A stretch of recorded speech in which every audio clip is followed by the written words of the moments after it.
Di kitabnya Said Muhammad ini ada sanad dari ulama India yang orangnya juga macam-macam dari marga macam-macam.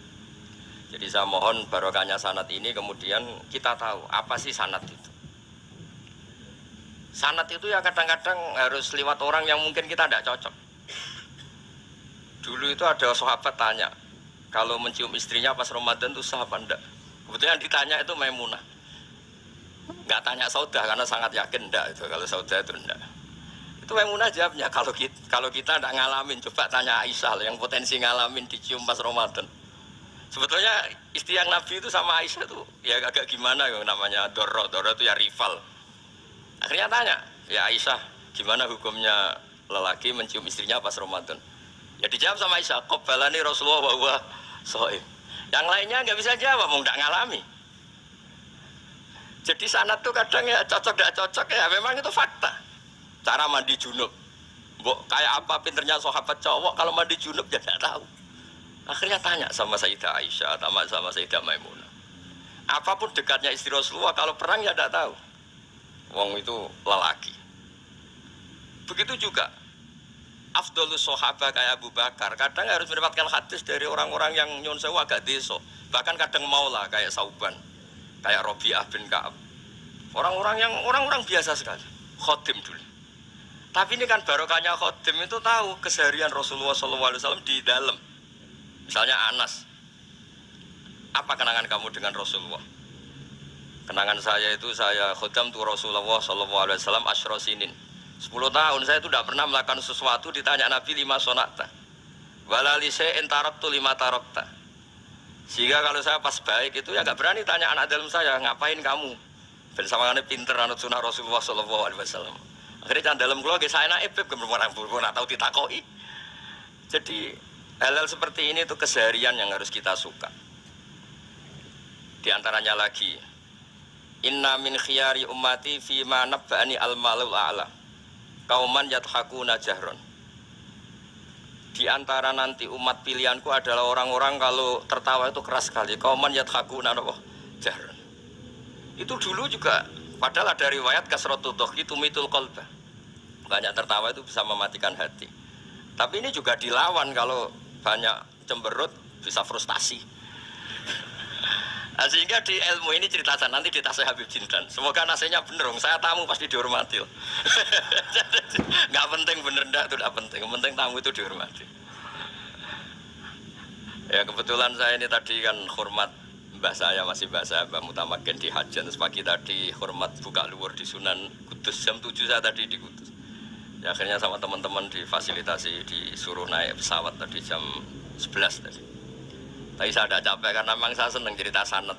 Tapi yang lucu-lucu saja, nanti yang serius jangan saya, yang lucu-lucu saja. Biar lucu sampean tuh tidak ngawur, tapi ada sanadnya.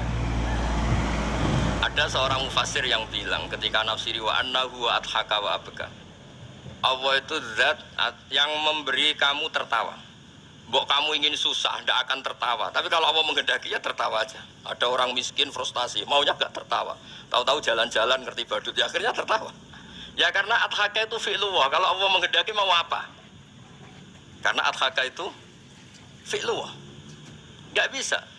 Orang yang baru seneng kayak apa, gak ingin nangis. Tapi kalau Allah menghendaki wa abka, dinangiskan ya tetap menangis.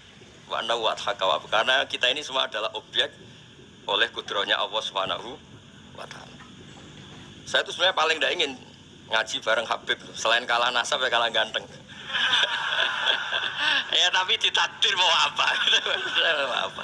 Ya sudah samina wa atona. Jadi saya saat ini tidak cari pahala benar, tapi pahala tawadhu karena diundang ya. Saya sudah penting benar salah, penting tawadhu. Jadi saya tadi sedang rayu sama Allah, ya Allah, saya kali ini tidak cari benar, cari tawadhu. Dah mesti pahalanya besar tawadhu. Jadi supaya Islam ini gampang ya. Saya pernah cerita ke kiai yang khusyuk. Kalau sholat lama sekali tak cerita ini hadis. Nabi itu gak pernah menegur orang yang sholat cepat. Yang ada itu sanad negur sholat lama. Terus tak cerita ini hadisnya Mu'ad tertawa-tawa deh. Gus kamu itu raan kok masih punya dalil. Saya punya sanad. Ada nggak sanad Nabi negur orang yang baca surat pendek? Gak ada. Yang ada itu yang baca surat panjang. Nanti bisa direvisi sama Habib Jidin kalau nggak cocok, tapi ini yang relax karena potongan Islam Jawa ini kalau tidak berat nggak akan kuat. Jadi ya sudah. Inna minkum munafirin katanya Nabi. Sholat yang terlalu lama itu munafir kata Nabi. Afattanun anta ya Mu'ad, kamu bikin umat ini nggak nyaman karena kalau kamu jadi imam itu lama sekali. Ini alhamdulillah betul. Hadis ini harus kita hafal betul. Nah, supaya Islam ini meskipun pilihan-pilihan keseharian itu ada sanad itu saja kepentingan saya. Yat'amu ma yajidu fi ardi wa yalbasu ma yajidu wa yarkabu ma yajidu. Saya sering beb di tahun desa-desa ku anak kula tahnik cethaki Gus tapi mboten enten kurma nganggo degan ae. Lho Gus dari kiai-kiai ku kurma. Kurma itu halawiyat, ya degan juga termasuk halawiyat. Ya sudah. Kalau kamu ingin sunnah Rasul, Nabi gak pernah sholat di Indonesia. Berarti kalau kamu sholat ke Mekah dulu kata saya. Maksud saya supaya orang itu nyaman dengan Rasul ya itu hadir di semua sisi kehidupan kita. Kalau dalam istilah Sayyid Umar Hafid, Faruhu Muhammadin sallallahu alaihi wasallam awsa' wa asra'. Kalau kamu bisa tawassul dengan Nabi Ibrahim, Nabi Musa dan beliau-beliau bisa datang ketika Lailatul Mi'raj untuk hormat Rasulullah sallallahu alaihi wasallam di Baitul Maqdis, Faruhu Muhammadin awsa' wa asra' kata beliau. Jadi bisa datang di kapan saja, di mana saja. Jadi jenengan meskipun di Indonesia tidak usah khawatir, kita semua ini dilihat Rasulullah SAW.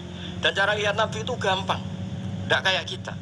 Kata Rasulullah, hayati khairun lakum, wa mati khairul lakum. Saya kalau masih hidup juga baik untuk kalian.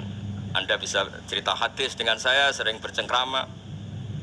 Dan ketika saya wafat kata Nabi, saya sudah dekat sama Allah Ta'ala. Kalau melihat kamu baik, saya muji Allah. Kalau melihat kamu salah, saya mintakan ampun. Makanya saya ini jenis kiai yang jarang istighfar. Ini bukan karena sombong. Saya ulang lagi bukan karena sombong. Saya itu pengagum Sufyan As-Tsauri. Itu di antara khasnya itu jarang berdoa. Ketika ditanya kenapa kamu jarang berdoa, selagi saya ngajar kata beliau ini. Selagi saya ngajar itu masuk hadis ala khulafa'i rahmatullah. Waman khulafa'u kaya Rasulullah alladzina yuhyuna ma amataun nas min sunnati. Jadi kalau saya baca Bukhari, otomatis dapat doanya Nabi ala khulafa'i rahmatullah. Dibang kamu doakan nangis-nangis gak jelas mandinya, mendingan mulang gitu. Terus kedua, doa hamalatil arsy. Alladzina yahmiluna al-arsya man hawlahu yusabbihuna bihamdi rabbihim wa yu'minuna bi wa yastaghfiruna. Kita semua sudah diistighfari sama malaikat hamalatul arsy. Rasulullah juga wastaghfir li dzambika walil mu'minina wal mu'minat. Fastighfaru Rasulillah qad kafana wa fawqal kifayah kata beliau. Artinya gini, kalau kangkang jarang istighfar jangan karena sombong, manfaatkan fasilitas ini gitu. Ini penting. Jadi semua itu jangan sampai kita ada istighfar karena jafa, karena jafatul qalb, karena qaswatul qalb. Enak lah kalau ada fasilitas gitu, ada fasilitas. Itu kalau saya pidato di depan Gus-Gus. Kalau di depan Habib Mbak berani, di depan Gus-Gus. Itu ada yang setengah beling, setengah ada alim, ada yang alim. Terus yang beling-beling pesan sama saya, Gus tolong bela kami maksudnya. Ya kadang-kadang mubalagh order pesenan itu. Terus tak bacain ayat walladzina amanu wattaba'athum dzurriyyatuhum biimanin alhaqna bihim dzurriyyatahum wama alasnahum min amalihim min syai'. Orang aba-abanya iman, anaknya iman itu nanti surganya disertakan mbahnya meskipun kelas amalnya ndak sama. Jadi mbah-mbahnya alim alama, anaknya yang ndak alim nanti surganya sama-sama yang alim. Kenapa sih kalau ada fasilitas nggak dipakai? Pakai aja nggak apa-apa kan? Yang alim yang komplain. Sudah kamu yang alim dihormati, dicucup, salami template, yang ikhlas saja, tidak usah protes kata saya gitu. Artinya saya inginlah keseharian kita yang awam, yang apa itu harus cari backupan hadis supaya semua keseharian kita itu ada apa? Sanad. Misalnya sampean kalau malam itu nggak bisa tidur. Tahajud ndak, witir ndak, ya mutolaah ndak. Tapi lihatlah itu sebagai tarkul ma'asi. Apa tarkul ma'asi aja? Alhamdulillah. Malam ini saya ndak zina, ndak maling, ndak dugem. Coba kalau kamu malam-malam di kamar, itu namanya apa? Ndak tahajud, ndak witir kan? Tapi kamu harus syukur karena itu tarkus zina, tarkus sarikoh, tarku kata wa kata. Supaya kamu tetap syukur sama Allah Ta'ala. Ithmamin mubahin ila wa yatahaqqaqu bihi tarku haramim ma. Setiap mubah yang kita lakukan pasti di saat itu ada haram yang kita tinggalkan.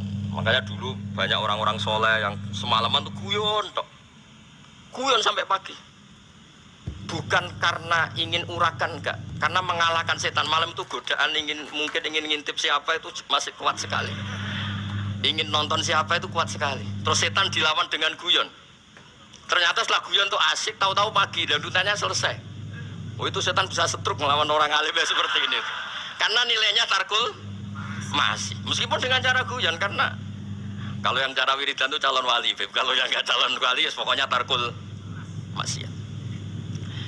Maksud saya supaya harian kamu yang biasa-biasa saya ini menjadi luar biasa karena ada sanad. Ada apa? Ada sanad. Makanya dulu ulama-ulama itu kalau ngelawan setan itu pakai faroh, pakai seneng. Karena setan tuh paling seneng kalau melihat orang mukmin susah. Kalau susah terus ngersulo, kalau ngersulo gugat kodok qadar. Disebut innaman najwa minasyaiton liyahzunal ladzina amanu. Jadi setan tuh targetnya supaya orang mukmin itu resah. Kalau resah gugat. Pertama gugat orang tua. Ngapain sih jadi anaknya orang miskin? Jadi susah kita kan. Kalau yang nggak mulia ngapain jadiannya Parman? Kalau saya Habib kan langsung mulia. Kalau Gus kan langsung mulia. Gugat orang tua. Gugat sana, gugat sini. Tapi kalau kamu sudah seneng, semua pesek, welek, keriting, sowan, ngerang karuan. Karena mengagugat siapa-siapa.